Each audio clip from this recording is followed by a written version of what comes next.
Hello everyone, welcome and welcome back to my channel. Let's talk about downfall of Karan Johar's Dharma Production and selling out 50% of Dharma Production's share to businessman Adar Poonawalla. हाँ वही अदार पूनावाला जो vaccine बनाने वाले थे. We will also talk about whether it's the Nepo kids who caused him this loss or Alia Bhatt is the reason behind it or it's something else. But one thing is clear that अब करण जौहर धर्मा का कोई भी फैसला अकेले नहीं कर सकते हैं. Now we have to consult Adar Poonawalla for this because he owns a 50% share of the Dharma Productions, right? Moving forward, क्या ज़रूरत थी धर्मा का 50% शेयर्स बेचने की? इसका रीज़न बताया जा रहा है धर्मा प्रोडक्शंस की बैक टू बैक मूवीज़ का फ्लॉप होना, जिसकी वजह से ऑफकोर्स उन्हें काफ़ी लॉस हुआ है.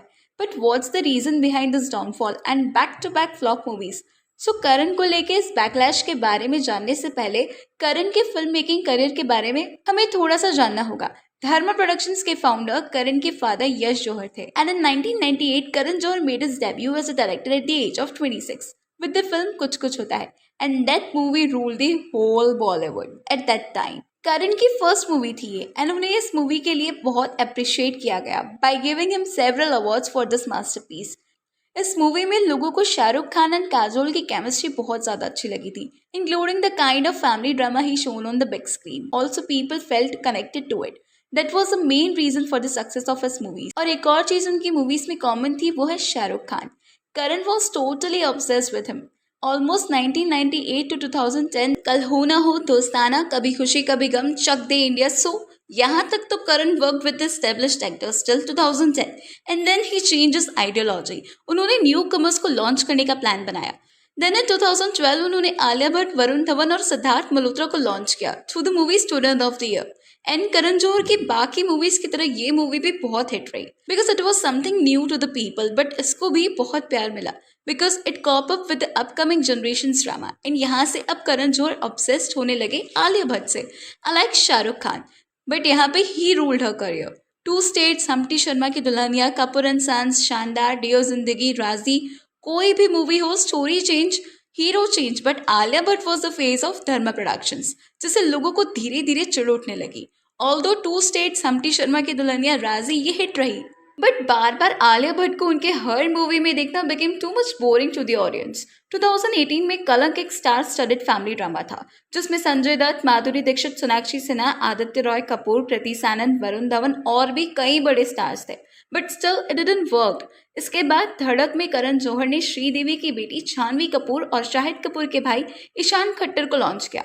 वो मूवी भी इतना अच्छा कमाल नहीं कर पाई थी और जो कमाई हुई भी थी दैट वाज बिकॉज ऑफ वो मराठी मूवी का रीमेक था. उसके अगले ही साल करण ने एक और स्टार किड को लॉन्च किया जो थी Ananya Pandey, who is born to be a model but forced to be an actor, right? With the sequel of Student of the Year 2.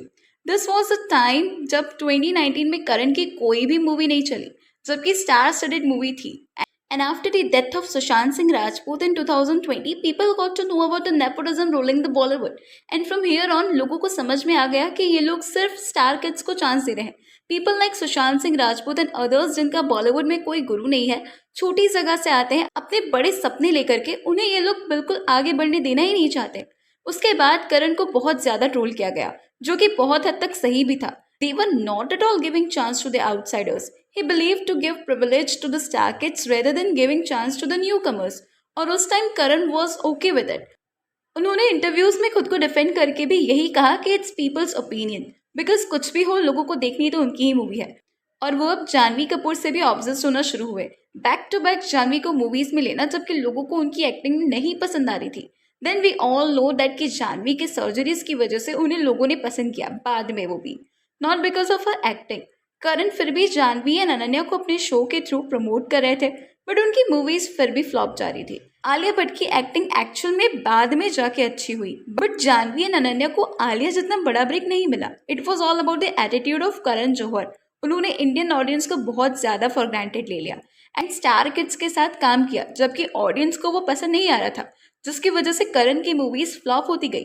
Now recently जिगरा मूवी को लेके भी करण एंड आलिया भट्ट की फेक हाइप ऑडियंस के सामने आ गई थी, जब दिव्या खोसला ने थिएटर्स के पिक्चर्स क्लिक करके उन्हें ट्रोल किया था.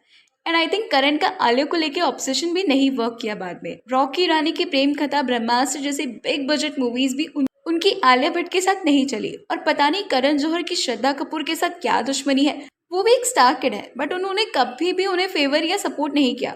सो in Karan Johar's case it's absolutely correct that जनता आपको बना भी सकती है और डुबा भी सकती है।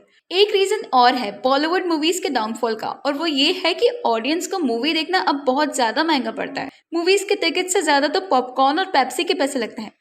और आलिया भट्ट से ऑब्सेशन भी एक रीजन है। इनफैक्ट शेरशाह मूवी के लिए भी करण की फर्स्ट चॉइस आलिया भट्ट थी।